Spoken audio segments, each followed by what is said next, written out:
My name is Marin, and I'm born in Moncton and living in Halifax. My name is Alex, and I'm from Montreal, Quebec. My name is Jennifer, and I'm from Ottawa, Ontario. My name is Abby, and I am from Mississauga, Ontario. It's just days from the 2021 federal election. I don't know who to vote for. I am an undecided voter. I have questions. I need answers. My vote matters. The most important issue for me is climate change. I care about the climate crisis. The most important issue to me is environment and social equality. This is my time. This is my time. It's my turn. It's my turn.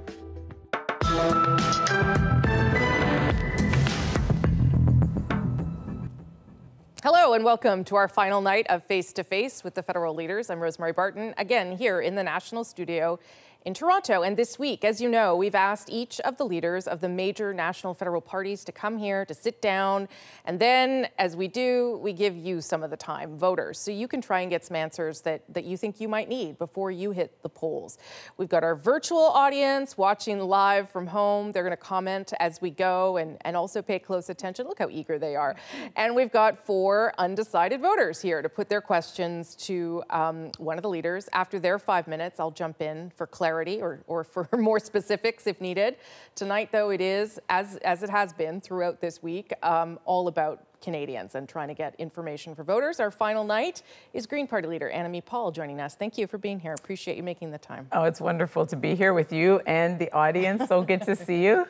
And just to be transparent, most people who've been watching this already know this, but we did give you the first name, the hometown, and general topic of each voter. Otherwise, you're on your own.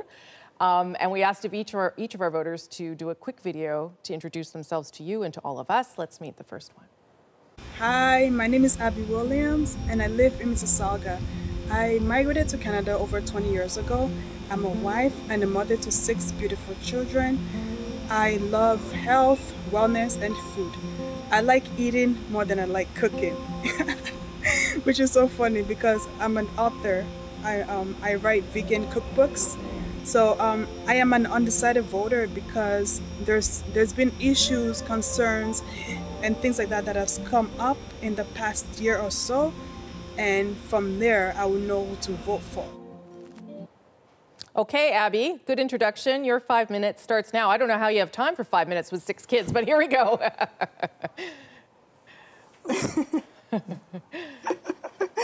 Thank you so much. Thank you, Annamie Paul, for having a chat with me today. So my first question to you is, if elected, what would you do differently when it comes to COVID-19 safety and the guidelines and the passports differently from the other parties? So what would you do differently about COVID-19 safety from the other parties? Yes, thank you so much for that question. And, you know, I have 2 boys and I'm exhausted, so really, respect. You know, and I know particularly being a mom, and I can see you have young kids, that this is something that is concerning young parents. My mom just became a grandmom for the 6th time, I want to say. Just a few weeks ago, my sister has a new baby that's about 3 weeks old. She doesn't even want to leave the house because she's so concerned about what might happen when she goes out. And I have my sister-in-law with 3 boys. They're heading back to school. None of them, of course, are vaccinated because of their age. So we've always said that the most important thing is information. We just want to know what to do. You know, we want to have clear information. We want to have consistent information. And because of that, we had been encouraging the government all throughout the pandemic to create a panel between levels of government that would create clear messaging that people could understand wherever they lived in the country. And so that's something that we would have done. And if we ever end up in this situation again, it's something that we would absolutely do if we were to form government. And even if we didn't form government, it's something that we would encourage. So as we go into passports and all of that, that is the key thing. People want information they can count on. We see that people are willing to follow the rules. They just need to know what the rules are, and that includes me. Mask on, mask off, who knows these days? So clear information and coordinating anything that we can coordinate, that's what I suggest. A follow-up, Abby? So when it comes to the COVID passport thing, right? I see that you're also on board on having a COVID passport. But my question to you is, why can't we find an alternative to a COVID passport? Because I feel like that's not the answer to the COVID-19 issue that we have. And I feel like it's like a slippery slope that we're going on. Like, where do we draw the line between our safety and our freedom and right as an individual? Yes, and just to say, we haven't endorsed a passport. We know that passports are important to have for things like international travel. It's going to become very difficult to travel internationally without being able to prove that you've been vaccinated. But, you know, this is one of these things that, first of all, we should have been in Parliament right now talking about, because this is the next phase. You know, as we emerge from these waves of pandemic, how are we going to make sure that we stay protected? How are we going to make sure where necessary that people who need to be vaccinated have been vaccinated? And it shouldn't be politicized. This is a public health issue. We should be relying on what the experts are telling us. And, you know, coming from the community that I come from, I know that there are people that still have questions. I know that there are people that have hesitated. There are communities that have had terrible relationships with the healthcare system. And so are we going to educate people, or are we going to demonize them? And for us, we say very clearly, anyone who can get vaccinated is eligible to be vaccinated, should absolutely be vaccinated. There is no question that it saves lives. For those who either can't or those who still need to get educated, then our answer is to say, if there is a reasonable accommodation, then we should find it and we should use it. And we know that there are reasonable accommodations.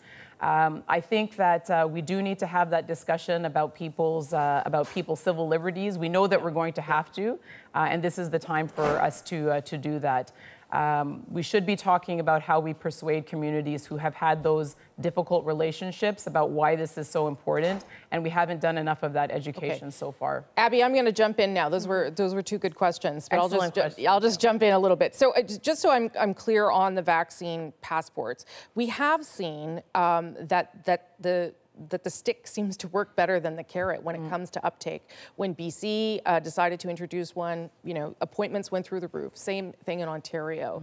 So is it that you are concerned that this is, that there are marginalized groups who are not being thought of when it comes to vaccine passports, or do you not like the idea at all? So again, there's no clear definition yet of what a passport is. I mean, we've been mixing that term up with mandatory vaccination. What we say is that anyone who can get vaccinated, we really encourage them to do so, but we recognize there are some that won't. And I do not believe that we should be forcing anyone to get vaccinated. Right. No one's being forced to get vaccinated, but they are being told, if you want to do certain things in life, you're going to have to have proof of vaccination. Are you in support of that? Does that make sense to you? Yes, and that is where we get to the communities that you mentioned. You know, we know that NACI, for instance, the advisory body on immunization, also takes into account ethical considerations. They take into account ethnocultural considerations, and we do know that there are communities that are concerned, that are hesitant, that have had that bad interaction with our public health system. So are we going to that's French. That's the wrong word. Demonize them? Are we going to create wedges between people in our society, or are we going to educate? We haven't done that work yet, and I would much rather see us do that than do what a passport might do, which is really to make it impossible to live a regular life without getting vaccinated. Okay. Do you know if all your candidates are vaccinated? I don't know if they're all vaccinated, but certainly we have encouraged them all to do that. We think that they should, and particularly if they're going to be interacting with the public. It's not a required we haven't made it a requirement. No. Have you talked to them about it? Like, are there some people that you know haven't been vaccinated and you've reached out to them to talk about why it's important? Have you had those conversations? Well, we have made it very clear to all of them. I mean, the same messages that we've been giving to the public, that this is our best tool in defeating the pandemic, and that, of course, we need to model what we're asking others to do.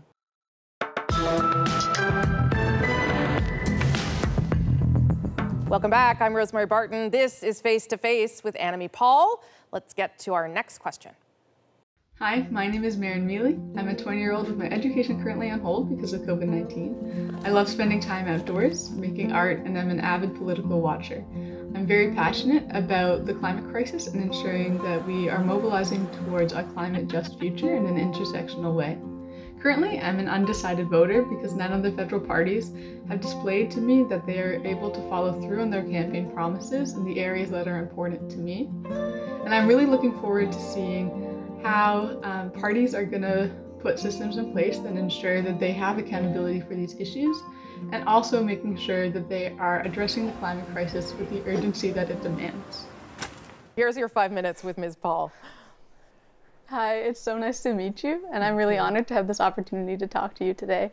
When I think of my future, especially as a young person, I am deeply fearful because of the inaction that's being taken on climate change. And this concern previously led me to vote for the Green Party. And I really admire a lot of the work that the Green Party is doing and your efforts and the way you're trying to carve out a new future, but I still remain an undecided voter as of now. I think that the climate crisis is the most important issue to me, and I've voted for climate justice in the past, and I will continue to do so in the future. But my question to you is that you're making these big promises on the climate during your campaign. But how do we ensure that they don't simply remain campaign promises and are translated into concrete policy and legislation? And what exactly are you willing to commit to in terms of accountability measures to ensure that you actually deliver on these promises? Yeah. Thank you so much for your question. And you're about the same age as my kids. I've got a 21-year-old and a 17-year-old, and it's the same kind of questions that they ask, even me. You know, it's, well, first, I just came from PEI. Maybe I'll use that as an example. There are places where Greens have been elected, where we've made promises and people have been able to see whether we keep them or not. And so when it comes to the climate in particular, when we've made promises and had a chance to follow through on them, we always have. In the case of Parliament, even with a small caucus in the last Parliament, we always punch above our weight. You know, we are very collegial, we're very cooperative, we're very respected on the climate. And so when we say something in committee or in the House, it's taken seriously. And over the years, you can see how our climate ideas have made their way into the mainstream of politics. We were talking about carbon pricing years and years before it happened. And so I would say to you that any Green that is elected to Parliament is someone that you can count on absolutely to be a climate champion, to work concretely across party lines on this nonpartisan issue, which is how are we going to reduce global warming? How are we going to limit these extreme events that we're seeing? How are we going to create a livable planet? That is something that we are always committed to doing. In terms of accountability, we were very disappointed with the Climate Accountability Act. And in fact, and it was not easy to do because a lot of environmental and climate groups were supportive of it. It wasn't enough. It didn't go far enough. It didn't meet the same standards as other countries who have accountability acts. And I know that people in Canada expect us to be global leaders. I know they know that we can do as much and be just as ambitious as any other country in the world. So even when it's tough, we will say what needs to be done and then also propose action. You know, we're not just opposing, we're always proposing solutions. Thank you so much for that answer. I was also additionally wondering, regardless of election outcomes, what are you going to do as a member of Parliament and along with other Green MPs to make sure that other parties, and especially the party in power, are also held accountable to these promises that they've made during their own campaigns once the next term gets started? Yeah, well, I would almost throw that question back to you and the people who are watching us today, because really so much of this comes down to you. Whatever party you support, you need to be saying, and when I say you, I mean you, the voter, need to be saying that this is a priority, that you want your representative to go back to Ottawa with a commitment to work with us and every single party on this issue. We saw that during the pandemic. We saw how all parties came together when it mattered the most at the beginning of the pandemic to get people in Canada help very quickly in a way that no one imagined was possible. And so how could we do less for the climate? And so voters need to be sending those kind of people back to Ottawa. And I can commit to you again that any Green that's elected is going to be willing to sit down any place, anytime with any party to talk about how we can create and execute the most ambitious plan that Canada has ever seen, and I hope that the world has ever seen, on how we're going to reduce our greenhouse gas emissions as quickly as possible. Thanks for those, Marin. I'll ask a follow-up to that, and then I have a couple specific sort of policy questions. If a voter is in a riding without a Green candidate, because you don't have candidates in all 338 ridings, what are you advising them to do? Who should they vote for if they don't have someone from your party? They should vote for the MP, the representative that they believe is going back to Ottawa to get to work with all of the other parties on the climate. We have said always, for as long as we've been talking about the climate, we have been saying this is not a partisan issue. In the way that the pandemic is not and was not a partisan issue. Sure, but the difference, I guess, there is everyone wanted the pandemic to end. Not everyone wants climate change to be fought at the same level, right? So I realize you may not say endorse a party here, but some people are further off from the goal than others. I think you need to look at the candidates in your riding and ask who is going to be my climate champion, and ask them the question. Call them up and ask them that question. Whatever your party is, whatever they have said in their platform, what is your position? Really, MPs are supposed to represent the people in their community. That's supposed to be their primary loyalty. Sure. And if it is, then you should be able to tell them that this is what my community wants you to do, and expect that they do it in Ottawa. Sure, but you would also admit that there are some parties that are not going very quickly. Well, the People's Party seems to need a little more... Well, the Conservative Party, too, is at 30%, wouldn't even increase the targets. Well, right? You know, really, Rosie, it's the difference between the Liberals and the Conservatives is that the Conservatives are being honest that what they're planning to do is not going to get us past 30% greenhouse gas emissions reductions. The Liberals are pretending that it's going to get us to net zero by 2050 when they know full well that it won't. There is no way for us to continue doing the things that they're planning to continue to do and to reduce greenhouse gases even by 30%. Well, so it's a choice between one who's upfront about it and one who is still misleading people in Canada. The Liberals would tell you that they are going to get to 36% by 2030, and so they had to put more ambitious targets in place. I want to ask you, though, about your plan. 60% cut below 2005 levels. You would have to, in your plan, you say, increase carbon taxes by $25 per ton each year, starting in 2022 up until 2030. All that money that you're collecting then, does that go back to Canadians the way it does now? Okay. Absolutely. It's intended to be revenue neutral. And so the idea is it comes in and it goes back out. That's still a huge increase. That's a lot of money for families to put out up front. How do regular families adjust to such an aggressive carbon pricing plan? Well, again, it is neutral, and you can design it in a way so that the money, you can estimate the money and get the money to people up front.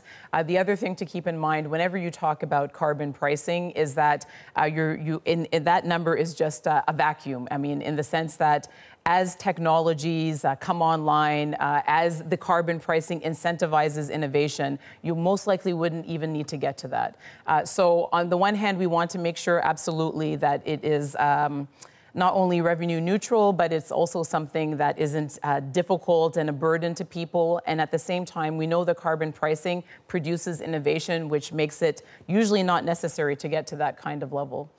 Andrew Weaver is the former Green Party leader in British Columbia. He not only has endorsed the Liberals' plan, but he's also campaigning with Mr. Trudeau. What does that tell people who support Greens?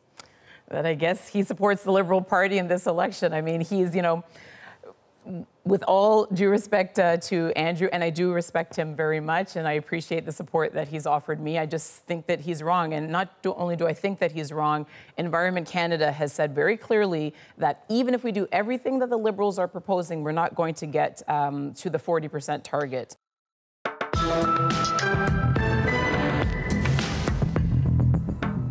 Welcome back to Face with Annamie Paul. Let's get to our next questioner. My name is Alexandre Carré. I am 36 years old. I work in the video game industry. I am a music geek. I was born in Montreal. I was raised in poverty. The issues that I care about are social equality, a good pandemic response, and a greener economy. The reason why I vote for these types of issues is that I was able to rise from poverty. I would like to have everyone to have the equal opportunities that I've had. Okay, Alex, your 5 minutes with Ms. Paul begins now. Off you go. Hi, how you doing, Annamie? I'm doing well. Good to see you. So I'll get right to it. My question is, your platform states that the Green Party plans to replace every fossil fuel job with high-paying green sector jobs. Could you describe the process and how long would that take to get there? Yeah, thank you for that question. And there's this running joke on social media that I have a family member for every story, you know, every situation. But in the case of fossil fuels, and particularly those working out in the oil patch in you know, Saskatchewan and Alberta and other parts of the country, you know, it's a very personal thing for me. My brother, until the pandemic hit the second wave, was out there working in the oil patch. He was working very far away from his family. They were back here in Ontario, and he was out there by the rig, not seeing them for months at a time. So this is something where the future of oil workers, it's very important to me, and I want people to know that when Greens talk about the future, they're talking about the future of their communities. You know, we live in these communities. We have oil workers who are Greens, and that's really what this is about, making sure that there is a safe, viable, sustainable future for workers so that communities aren't displaced. So we know from the experience of countries that have gone further, faster than we have in the transition, that the jobs that are created in the green sector, that they are very transferable, that the kind of skills you get working out in the oil patch are the kind of skills that you need to be a worker in renewable energies, for instance. And the jobs pay more. They usually pay between 5 and 10% more. They're safer, of course. They let you get home at the end of the day. And about half of the people in the States, for instance, working in the green sector have just a high school degree. So we're talking about energy in Canada. Absolutely, we should be an energy superpower, but it should be renewable energy. And those energy workers in one field, they can be transferred immediately into those jobs without big retraining programs. We're not talking about years of ramping up new skills. So I'm very excited about that, and that's the kind of future that I know my brother wants. He doesn't want that boom and bust anymore. He wants a safe, reliable job that lets him take care of his family, and he can do that in the energy sector, just the green energy sector. Thank you for that, Annamie. I do have a follow-up question, though. Nearly half of Canadians, according to an Ipsos survey study, that don't think that environmentalism is a top priority issue.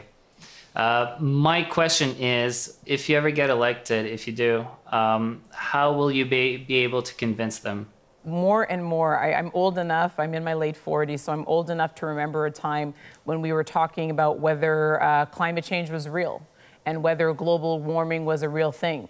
And most people in Canada, overwhelmingly, even in the regions, again, where people like to think that that there's a difference of opinion, they believe it. And they also believe that there isn't any choice that we have to make between the economy and the environment. They believe that we can do both.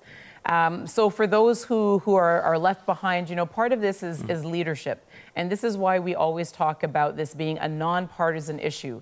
It would be tremendously powerful to have every single party together with one voice saying that this is real, that we can do something about it very quickly, and that is a great economic opportunity for Canada. I mean, these are just facts, and we should be able to speak with one voice. And I think if we can, then that is the last missing link that gets those last few people where we need them to be. It really does require political leadership. I think Alex has one last quick one. Alex? And yeah, it's just a quick one. What will be your first action once you get elected? Oh boy. Your first next step. Honestly, my cheeky answer to that question is always that my first action, if I get elected on the 20th, is to take a nap on the 21st. I'm so tired. This election has just been an intense marathon. After that, after the nap, I would wake up. And again, it seems a bit off-center, but really the thing that I believe is going to make the biggest difference is committing to work to change the culture in Ottawa. We have let partisanship get in the way of true action on the climate, where it has become a political football when we should be working together. Given the time that we have left, and as you said, given the fact that there are still some that are concerned that we can't do this and take care of the economy, that it shouldn't be a priority because other things are more important, we need to come together and show the kind of unity that we did in the early days of the pandemic. It's the thing that will be the before and after story of how Canada dealt with the climate, and I want us to get there as soon as possible.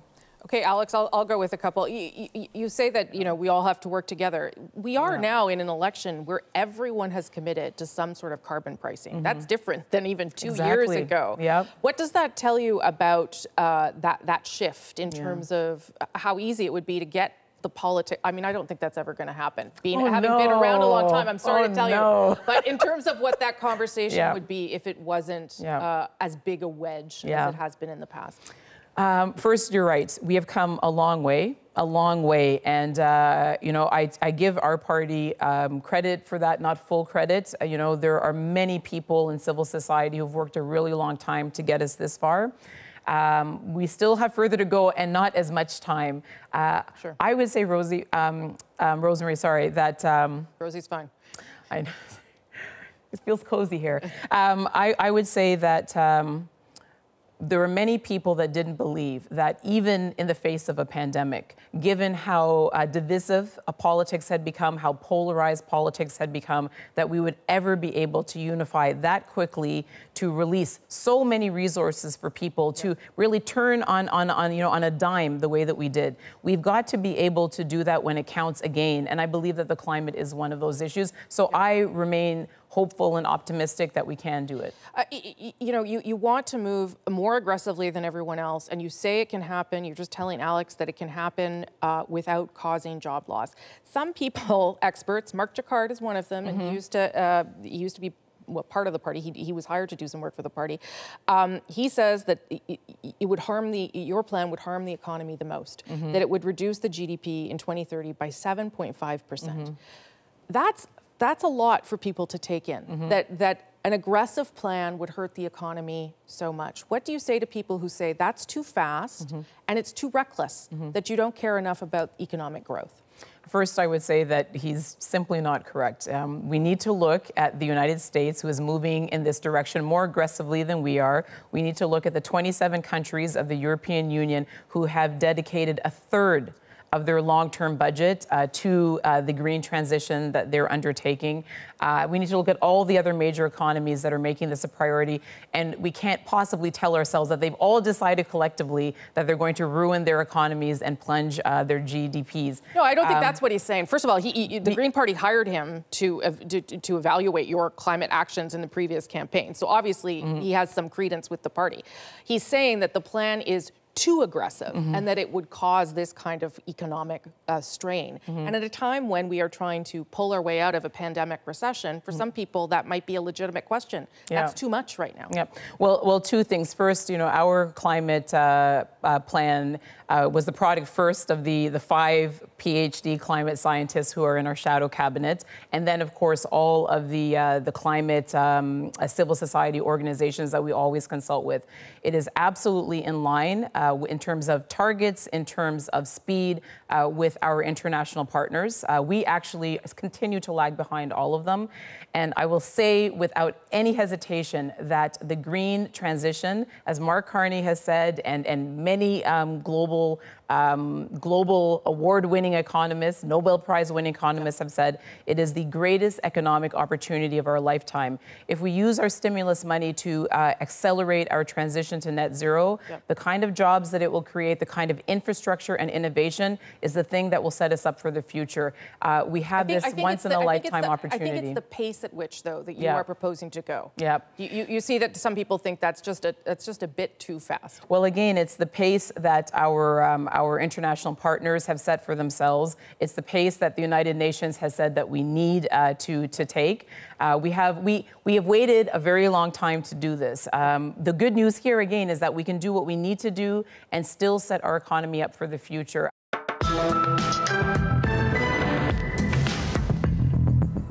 Welcome back. Green Party Leader Annamie Paul is here taking questions from undecided voters. Take a look at this. Hi, my name is Jennifer Brulé. I live in Ottawa, Ontario. I'm a UBC kinesiology graduate former rugby player, and a pet parent. I love the outdoors, gardening, and taking my dog for long walks on the river pathway. The climate emergency is the #1 issue for me. I believe that every issue, including affordable housing, healthcare, childcare, labor shortages, these need to be tied to the underlying climate emergency, because at the end of the day, none of these issues will matter when our houses, hospitals, schools, and jobs are on fire or underwater. I'm an undecided voter because I'm not sure the current leaders really understand this issue. Okay, Jennifer, you live in somewhere beautiful in Ottawa. I didn't recognize it. Off you go with Ms. Paul there. Yeah, River Pathway. There you go. Hi, Annamie. So great to meet you. You too. Thanks for speaking with me today. So I truly believe that climate change is the greatest threat to the long-term stability and prosperity of Canada. Every issue in this election won't matter if we don't have a planet to live on, which is why I've always voted for the Greens in the past. However, in this election, I'm still undecided, because as a voter, what comes across is that there's a lack of unity with the Green Party and turmoil between the members.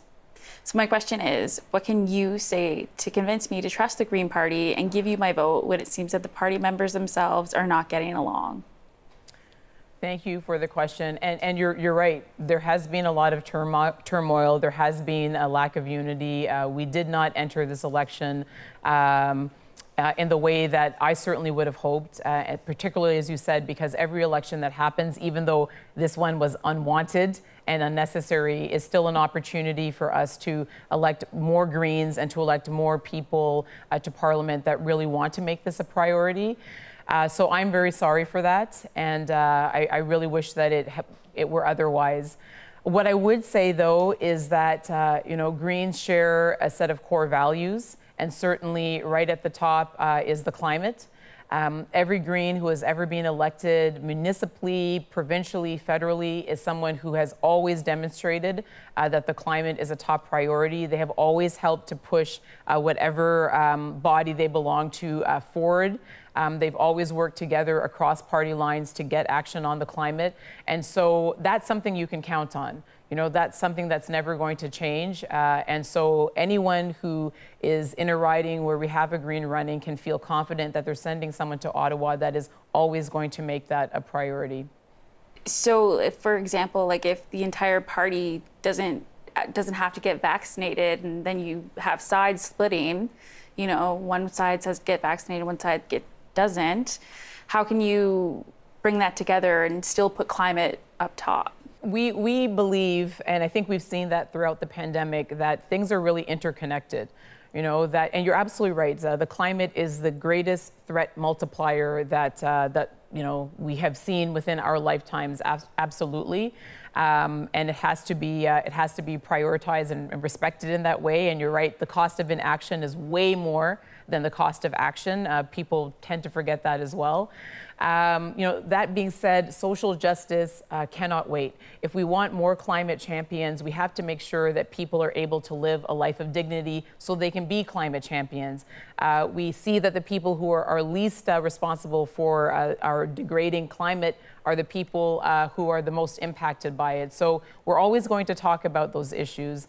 In terms of disagreements, our parliament was designed in a way so that MPs were supposed to be able to have those disagreements. We're not always supposed to just follow one leader blindly. We're supposed to listen to our constituents, reflect their needs, and also reflect our own values as well. So this isn't something that we should be afraid of. As long as we can meet and speak civilly with each other and respectfully, we might actually learn something from disagreeing with each other. It's definitely messier, but I think that in the end, it's just more democratic and it's more productive. Jennifer, I'm going to do a couple follow-ups, and then I'll see if you have anything left. I saw. All right? Yeah. I guess people don't really understand what happened. Is it that people inside your party didn't like you? Is it that you didn't know how to be a leader? Is it like what happened there, and is it resolved? Well, I mean, it's a variety of things, of course. I mean, it's not just one thing. We had a leadership race, and of course, leadership races are an opportunity to get to know candidates, but they're very high emotion, and there's always challenge afterward, making sure that those who didn't succeed feel that they have a place. We've had a transformation after many years. I was elected with a particular mandate, which is one that is important, but can sometimes be uncomfortable. When I can't say when people like me are elected to roles like this, because I'm one of only a couple people like myself to be elected to a role like this, but to get to this place, I have demonstrated leadership in many other forums. Right. And so, we can't start saying that systemic things only stop applying when you become the leader of parties. So it's very difficult. I'm being tried to be as honest as I can be and just straightforward with people. I know that it's disappointing to many people who are prioritizing the climate. But what I do know is that, again, when the chips are on the table, when we've had the opportunity to make a difference on the climate, we have always done that, and we haven't, perhaps with the exception of this election, but certainly in Parliament, we have always done that, and it has absolutely made a difference in the last session of Parliament to have Greens there. Jennifer wants one more, and then I'll come back. Jennifer? Just on the vaccines, though, so it's with the climate changing, there's probably, as the scientists say, maybe going to be more pandemics, and vaccines are going to be very, very important. So I'm just confused as to how we could allow just some parties, members of Parliament, not want to get the vaccine, but also be leaders and try and promote that climate change is going to happen. Well, you're right that one of the reasons for us to limit increasing global warming and also protect our biodiversity is that we want to prevent greater and greater numbers of pandemics from happening. The frequency of pandemics is increasing, and it's because of human activity. In terms of vaccines, again, they're lifesavers, and they have been for a long time, and it's absolutely a critical part of defeating this particular pandemic. I'm vaccinated, my whole family is. I really encourage everyone to do it. This is the nuanced part of politics, though. We have communities, we have Indigenous communities, we have religious communities, we have racialized communities as well, who have had terrible relationships with the healthcare system. In some cases, receiving vaccinations or healthcare that actually has harmed them. These are legacies that we have to confront. We have to address, we have to educate people, and then I believe that really most of that will resolve itself. But we have not done that work, and it is so dangerous to be politicizing this. I don't think anyone's talking about taking someone by the shoulders and sitting them down and injecting them with a vaccine, even if it would help that person and their community. So what is the alternative? What are the reasonable accommodations? And how can we get those people to where you and I are, which is understanding that vaccines save lives and everyone should get one?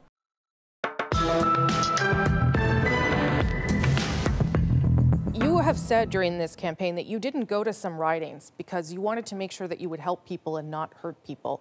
Do you think you are a liability in some places in the country? And what did you mean by that? I think because of what has happened, that absolutely I could be a distraction. In the case of Fredericton in particular, that happened very recently. Where you had a Green MP became a Liberal. Exactly. And I think that I'm sure emotions are still running high. It only happened a couple of months ago.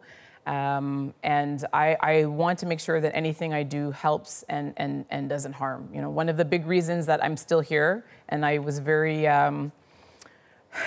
painfully honest in saying that there had been times that I had thought of stepping down.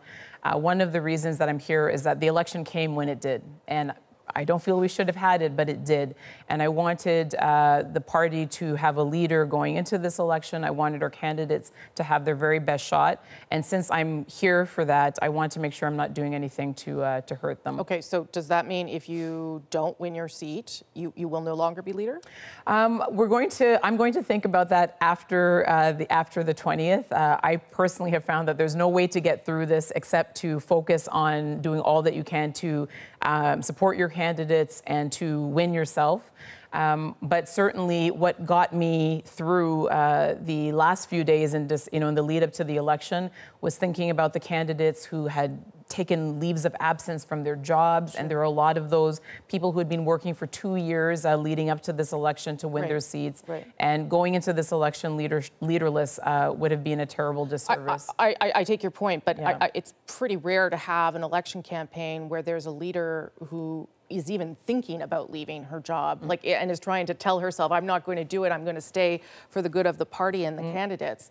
What does that say, I don't know, about the state of your leadership or the state of the party, the fact that you even would contemplate that? Yeah, well, it says that, again, you know, we entered this election not as far down the road as I would have liked, and I think that a lot of members would have liked as well. We entered it weakened, and you're right, this is an extraordinary set of circumstances. You know, we also have the complicating factor of the pandemic as well. I've been a leader only within the context of the pandemic, so there's a lot of exceptional things going on here. Do you take any blame for what has happened, or do you think that these are external forces that have caused you to sort of be put in this position?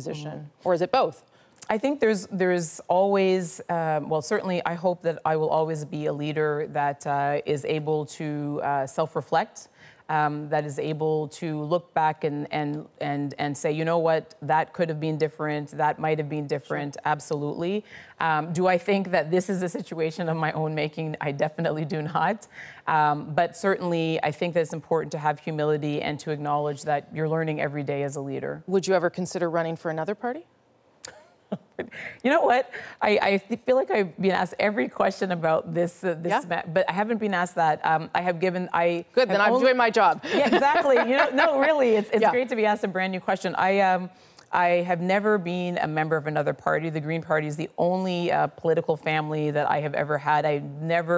I looked at all the other parties before I joined the Greens, and I really felt that this was the one that was most aligned with my values and my approach to politics. Okay. Do you now, though, feel a little disillusioned that this so-called political family of yours has not maybe lived up to what you wanted, if you're already thinking that you don't want to be the leader of the family anymore? Well, some of the very best moments of my life and some of the very best people that I've ever met in my life, I have met through the Green Party. I'm incredibly grateful for that.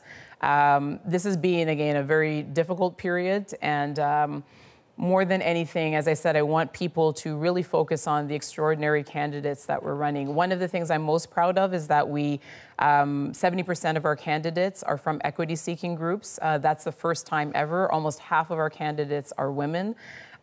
We are presenting people who would bring a different culture to Ottawa. Our candidates deserve every chance to be considered by the voters. Have you done any campaign events with Elizabeth May? Do you speak to Elizabeth May? I haven't been out to BC at all, and I guess I'm even virtually. I'm leaning on. I haven't done that many virtual events. I've been kind of leaning heavily in the BC case on with Elizabeth and Paul because they're out there, they're on the ground. And so I went to PEI because we don't have an elected member out there. I've been very briefly in Quebec as well. So they're definitely shouldering a lot of the BC campaigning in this election. And your decision to primarily campaign within your riding in Toronto Centre for your own seat, do you still believe that that was the right thing to do? Because, you know, yes, maybe in some ridings it would have been a distraction, but in other ridings you could have really added some value to the local candidates. Well, again, the circumstances that I was elected under are unprecedented. I was elected in the second wave of the pandemic. We've had 2 more since then. I had absolutely no opportunity after being elected to meet with people in the community, to shake, well, we still don't shake hands, but to bump elbows, to go door to door.